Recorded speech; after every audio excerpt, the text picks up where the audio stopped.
Hello students, मैं विशाल गुप्ता आपका teacher. कैसे हो आप सब स्टूडेंट्स? इस वीडियो में मैं आपको क्लास 11th का जो हमारा सब्जेक्ट है बिजनेस स्टडीज़ का, उसका chapter number 9 internal trade start कराने जा रहा हूं। तो स्टूडेंट्स, सबसे पहले हम बात करेंगे कि ट्रेड क्या होता है, फिर हम डिस्कस करेंगे कि इंटरनल ट्रेड क्या होता है। सो ट्रेड का मतलब होता है meaning buying and selling of goods for making profit. जब हम कोई सामान बेचते या खरीदते हैं प्रॉफिट कमाने के पर्पज से, तो उसको हम क्या बोलते हैं? ट्रेड। तो फिर उसके बाद अगर इंटरनल ट्रेड की बात करें तो इंटरनल क्या हो जाता है word? When it is with in the boundaries of a country it is called internal trade. तो यही व्यापार, यही buying and selling of goods profit earn करने के लिए यदि देश के बाउंड्रीज के अंदर ही हो रहा है तो उसको हम क्या बोलेंगे? Internal trade. ठीक है बच्चों, तो चलो अब हम डिस्कस करते हैं इसके फीचर्स क्या है इंटरनल ट्रेड के।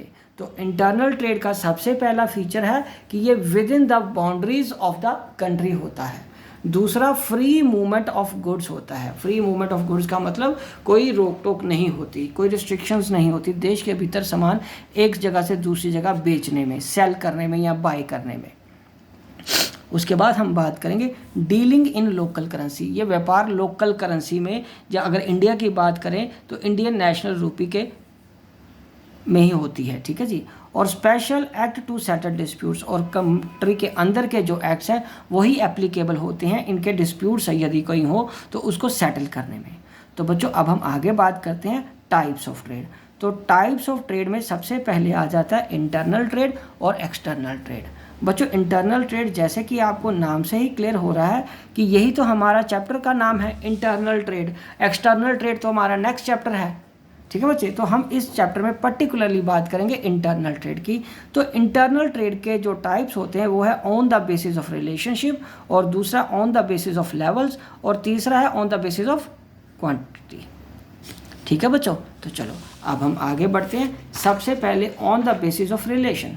तो ऑन द रिलेशनशिप के बेसिस पे है डायरेक्ट ट्रेड, और दूसरा है इनडायरेक्ट ट्रेड।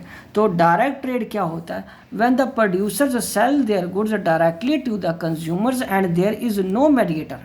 जब उनके साथ कोई मेडिएटर बीच में नहीं होता, प्रोड्यूसर से, मैन्युफैक्चरर से सीधा सामान किसको बेचा जाता है? कस्टमर को बेचा जाता है डायरेक्टली विदाउट एनी मिडलमैन। तो इसका मतलब क्या है कि वो डायरेक्ट ट्रेड है। तो बच्चों, डायरेक्ट ट्रेड का जो एडवांटेज है वो क्या होता है? No artificial scarcity of goods, क्योंकि मिडलमैन स्केर्सिटी ऑफ गुड्स कर सकता है, उसकी कमी बता के उसके दाम बढ़ाने की कोशिश कर सकता है। दूसरा, receipt of original goods by the consumers. तीसरा, मोर प्रॉफिट टू प्रोड्यूसर्स। चौथा, availability of goods at lower price to consumers. Low price पे हो जाएंगे बिकॉज कोई मिडलमैन ना होने की वजह से प्रोड्यूसर का मार्जिन भी बढ़ जाता है, और वो अपना रेट कम करके उसका फ़ायदा कस्टमर को भी दे सकता है, जो कि उसका डायरेक्ट कंज्यूमर, उसका बेनिफिट दोनों का डायरेक्ट है। Benefit of cash sales to producer, ये कैश सेल्स ज़्यादा होती हैं इसमें, और उसका बेनिफिट प्रोड्यूसर्स को मिलता है कि उसकी लिक्विडिटी भी बढ़ जाती है। ठीक है बच्चों, अब हम बात करेंगे दूसरा डायरेक्ट ट्रेड के बाद इनडायरेक्ट ट्रेड की। तो इनडायरेक्ट ट्रेड में बच्चों सबसे पहले आ रहा है in the indirect trade the producer sells the good through mediators like agents, wholesalers, retailers. ठीक है, to the customers through agents. Producers and किसके थ्रू जाते हैं? एजेंट्स के थ्रू जाते हैं कस्टमर्स के बाद। एक तो ये लिंक हो गया। ठीक है बच्चों, दूसरा क्या आएगा आपके पास? Through wholesaler. होलसेलर के लिए प्रोड्यूसर, होलसेलर एंड कस्टमर, और उसके बाद through retailer, producer, retailer and customers.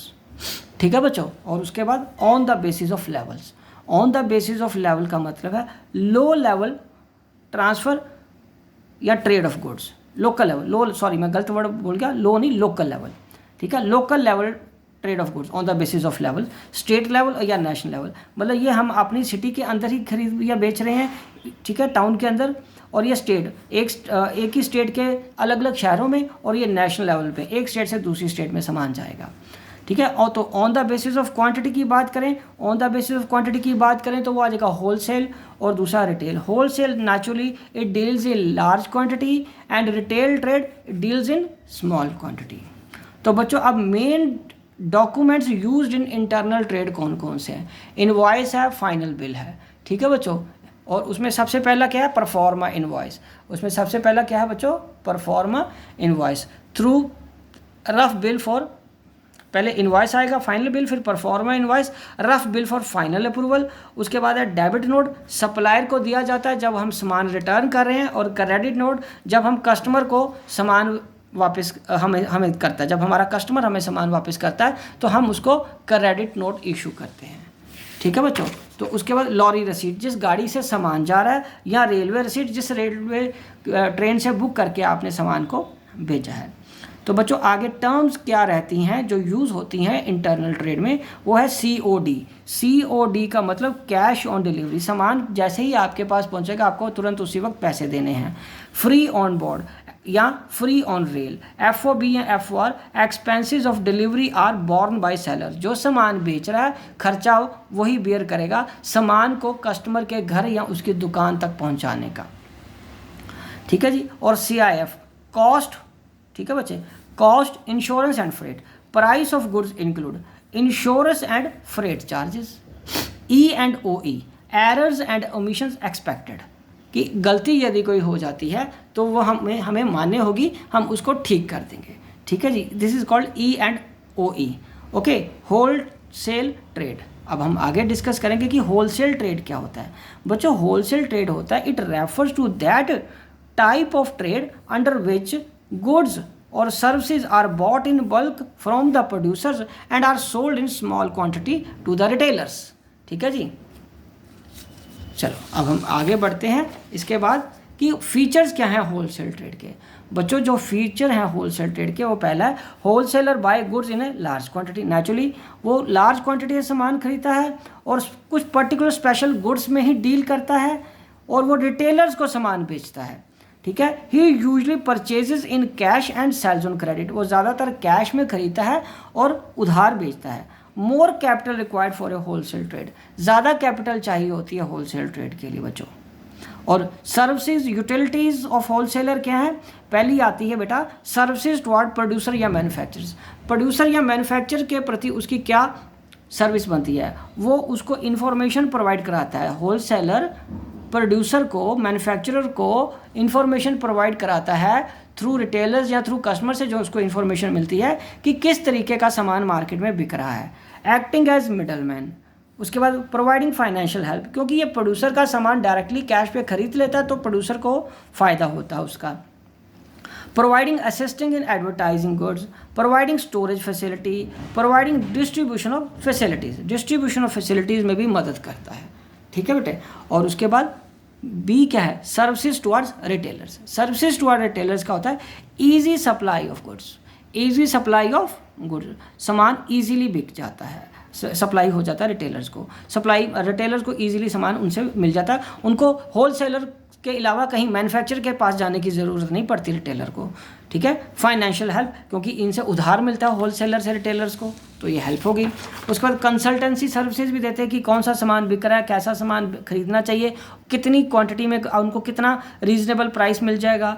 Benefit of advertisement भी उनको मिल जाता है, क्योंकि जो सामान की एडवर्टीजमेंट होलसेलर कर रहा है उसका सामान तो रिटेलर की दुकान से बिकेगा ना कस्टमर को। इन्फॉर्मेशन अबाउट न्यू प्रोडक्ट्स और पैकिंग फैसिलिटी भी मिल जाती है, जितनी भी क्वांटिटी में चाहिए आपको, जिस भी पैकेज में चाहिए वो मिल जाएगा। 5 रुपये वाले पाउच में, 10 रुपये वाले पैकेट में, 20 रुपये वाले में, जितना आपकी सेल का दायरा है उस हिसाब से आपको मिल जाएगा। सो अब हम आगे बढ़ते हैं बेटा सर्विसेज टुवर्ड्स सोसाइटी। सोसाइटी को होलसेलर की क्या सर्विसेज रहती हैं। Control on market fluctuations, market की फ्लक्चुएशंस को ये बियर करते हैं। इजी अवेलेबिलिटी ऑफ गुड्स बनाते हैं, सिलेक्शन फैसिलिटी देते हैं। Benefits of advertisement, removal, solve consumers claim, complaints, वो कंज्यूमर्स की कंप्लेंट फाइल करता है। Possibility of large scale production, large scale production की पॉसिबिलिटी और बढ़ जाती है इससे।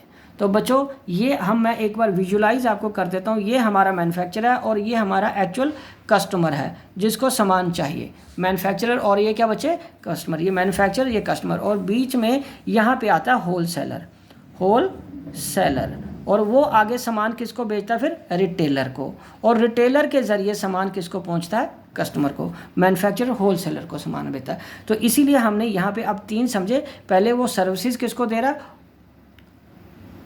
मैन्युफैक्चर को, और उसकी दूसरी सर्विसेज किसको, रिटेलर को भी। और जब हम कस्टमर की बात करते हैं तो वो किसको होगी, सर्विसेज टुवर्ड सोसाइटी। तो ये चीज़ अभी हमने डिस्कस किया है। तो बच्चों इसी के साथ ये टॉपिक यहाँ पे कंप्लीट होता है और मैं ये वीडियो भी यहीं कंक्लूड करता हूँ। आई होप कि आपको अच्छे से समझ आ गया होगा। आप इसी तरह मेरे चैनल को सब्सक्राइब करके वीडियोज़ देखते रहिए और अपना कोर्स कंप्लीट करते रहिए। Wishing you good luck.